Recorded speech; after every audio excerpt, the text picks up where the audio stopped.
जीवन का सत्य धनवान सेठ की कहानी। जीवन का सत्य धनवान सेठ की कहानी। क्यों पढ़े? क्या आपने कभी सोचा है कि मेरे इस मानवीय जीवन का क्या अस्तित्व है?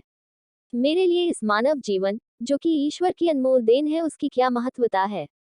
क्या आपने कभी अपने आप को गहराइयों से जानने का, समझने का प्रयास किया है? मानवीय तौर पर कहा जाए तो हम इस जीवन को सिर्फ अपनी जरूरतों को पूरा करते करते ही व्यतीत कर देते हैं।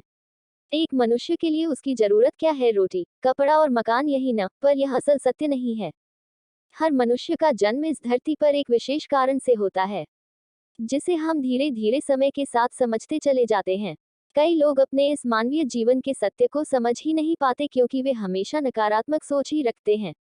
यही अंतर है नकारात्मक और सकारात्मक सोच में। जहां नकारात्मक सोच हमारे लिए समस्याएं पैदा करती है, वही सकारात्मक सोच हमारे लिए नए अवसर लाती है।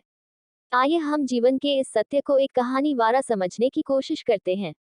धनवान सेठ की कहानी। एक गांव में एक बहुत बड़ा धनवान व्यक्ति रहता था। लोग उसे सेठ धनीराम कहते थे। उस सेठ के पास प्रचुर मात्रा में धन संपत्ति थी, जिसके कारण उसके सगे संबंधी, रिश्तेदार, भाई बहन हमेशा उसे घेरे रहते थे। वे उन्हीं के राग अलापते रहते थे। सेठ भी उन सभी लोगों की काफी मदद करता था। तभी अचानक कुछ समय बाद सेठ को भयंकर रोग लग गया। इस भयंकर बीमारी का सेठ ने बहुत उपचार करवाया, लेकिन इसका इलाज नहीं हो सका। आखिरकार सेठ की मृत्यु हो गई।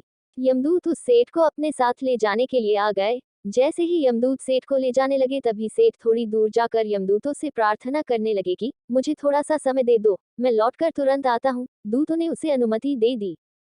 सेठ लौटकर आया, चारों ओर नजरें घुमाई और वापस यमदूतों के पास आकर बोला, शीघ्र चलिए। यमदूत उसे इस प्रकार अपने साथ चलने के लिए तैयार देखकर चकित रह गए और सेठ से इसका कारण पूछा। सेठ ने निराशा भरे स्वरों में कहा, मैंने हेराफेरी करके अपार धन एकत्रित किया था। लोगों को खूब खिलाया पिलाया और उनकी बहुत मदद भी की। सोचा था कि वो मेरा साथ कभी नहीं छोड़ेंगे।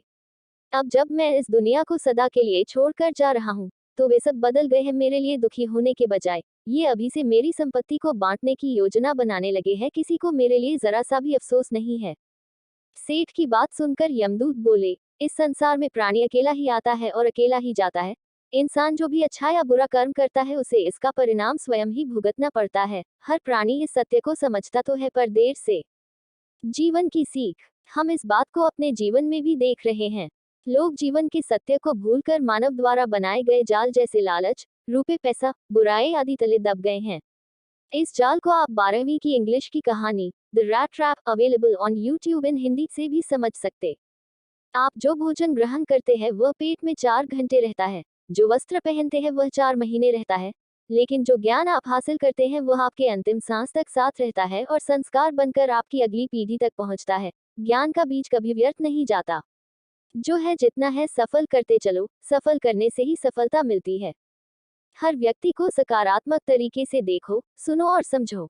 हम जितना ज्यादा पढ़ते हैं, सुनते हैं, समझते हैं, हमें अपनी कमियों का उतना ही ज्यादा एहसास होता है, और इसी कमी को दूर करके हम सफलता की मंजिल की ओर अपने कदम बढ़ाते चले जाते हैं।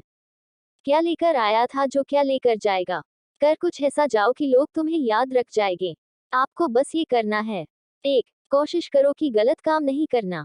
2. किसी चीज को लेकर ज्यादा लालची नहीं होना है। 3. लाइफ को एंजॉय करते चलो। 4. अपने सुझाव और सवाल मुझे प्ले स्टोर पर कमेंट करके बताइए, जिससे कि मैं इस ऐप को आपके लिए और बेहतर कर सकूं। नई नई प्रेरक बातें आपसे साझा करने की प्रेरणा मुझे आपसे ही मिलती है। बस आपके एक शेयर ऑन व्हाट्सएप करने से।